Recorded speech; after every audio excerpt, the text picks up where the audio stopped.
Hello and welcome to Global Civics. With me today for the second time is Priya Guha, the consul from the United Kingdom. We refer to you as the British consul. Exactly. Headquartered in San Francisco, California. Lucky you. You have a large territory to administer, and even though you've been here before, we want to start with reminding our audience about your job. What does the British consul do, and what brings you to Montana? What kind of business are you doing here? So ultimately, the role of a Consul General is to represent their own country in the part of the country where they operate. So I represent the British government in Northern California, Oregon, Washington, Idaho, Montana, and Alaska. I think you got the best territory possible in North America. I have no doubt. I have no doubt. And what sort of services are you providing to British citizens while they're here? I figure you're dealing with your own citizens most of the time, but you're also reaching out to Americans in various ways. So describe a little bit about your two tasks, or how they interrelate. Sure. Well, they all interrelate, as you say, but we broadly divide our activities into three main strands. So the first strand, I would say, is around issues that are seen as maybe traditional foreign policy. So the US perceptions on Asia-Pacific, the US perceptions on what's happening in Latin America, those sorts of broad, traditional foreign policy issues. And it's always interesting to get a local perspective on those issues as well. There's, of course, as you rightly say, the important role that we provide in giving support to British nationals. Just yesterday in Missoula, I was chatting to some British faculty there, and they reckon there were at least 100 Brits living in Missoula, and I'm sure there's more elsewhere in the state of Montana. Well, and then, of course, in supporting British nationals, we're also supporting the many tourists that come. And there are many British tourists that come to Montana for their vacation and have a wonderful time.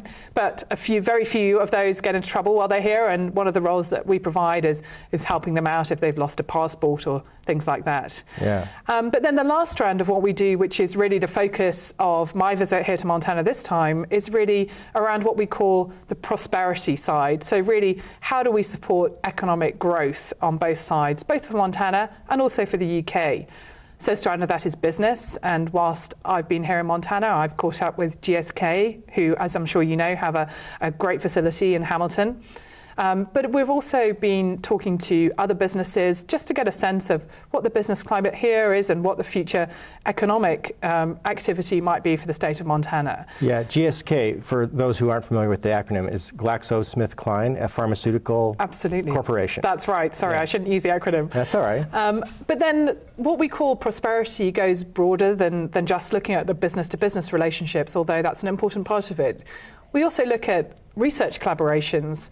I had a fantastic discussion with the University of Montana yesterday around research they're looking at in things like cybersecurity or neuroscience, where there's huge potential for Montana researchers to be collaborating with UK counterparts.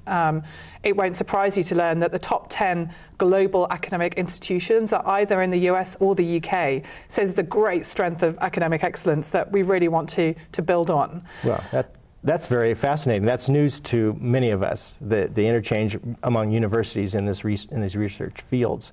And I know our universities take great pride for being relatively small and, in a frontier state, but have very strong research agendas in both places. And so knowing that there's international exchange is very encouraging. We're a long way from the UK here in Montana. We're a long way from almost anywhere outside the United States. So we're close to Canada, and we're proud of that, or happy about that. But I was surprised to learn, just from a raw data perspective, that the UK is our 8th largest export market. That is, for Montana exporters, ranked number 8. The volume of trade is not huge, but it's $40 million annually, something like that. Our first and foremost trading partner is Canada, so the volume of trade there is humongous by comparison. But nevertheless, it's not insignificant. So can you tell us a little bit about the composition of trade back and forth in goods and services? Sure, absolutely. So it really spreads across a variety of sectors. Chemicals is one of the big sectors for exports from Montana to the UK and the broader European Union. also things like services. You mentioned the service sector. So there's a large exports in terms of transportation services, for example. So at the moment, we estimate that if you just take things like the chemical sector, that's about 60 million in exports in chemicals from Montana to the European Union. So that's a sizable amount. And as we all know, there's always huge opportunities to increase the trade between Montana and other parts of the world as well. Yeah. You probably know more about this than most of us, that our economy is traditionally based in agriculture and natural resource industries, and they're still foremost in people's minds and in real terms, in terms of household income and gross domestic product. Those are the big sectors in our economy. Nevertheless, our demography is such, we don't have any metropolitan center. There's no large city. We have 7 sort of small cities that we think are medium-sized. But they are increasingly becoming clusters of advanced industrial development, high-tech manufacturing, international services, financial services. And that's very exciting for our state. And it's really good to know that that's a growing element in our economic profile, that we don't have to rely wholly on commodity trade.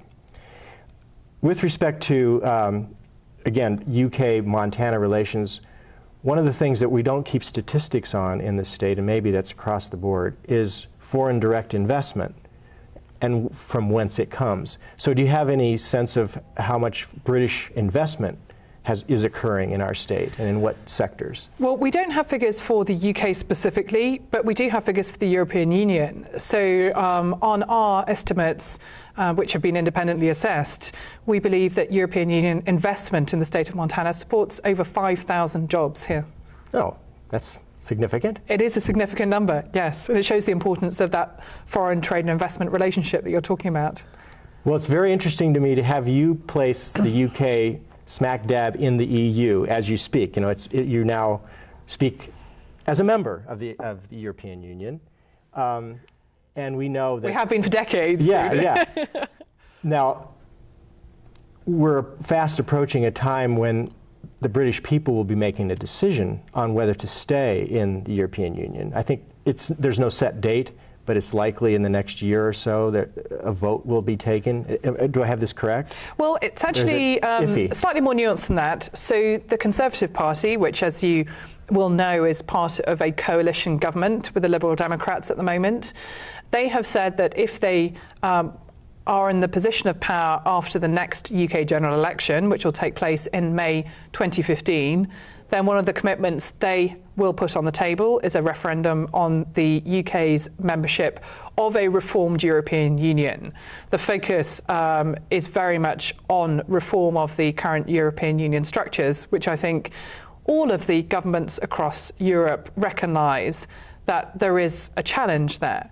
There is a challenge in terms of individual citizens losing the direct association with this supranational governing body that the European Union is, making sure that we can break down some of those barriers, ensuring that the right decisions are taken at the right level. So where decisions should be taken by national parliaments, they're taken by national parliaments. Equally, where it makes sense to collaborate, then we're collaborating and making those decisions at 28. So it is really a case for reform that we all need to look at. But in terms of the referendum, that's something, as I said, that the Conservative Party has put on the table for 2017. Yes. So it's a contingent event that may or may not occur, depending on election results.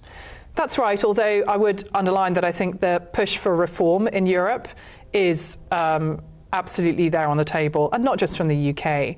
I think most EU member states recognise that this is something that we need to look at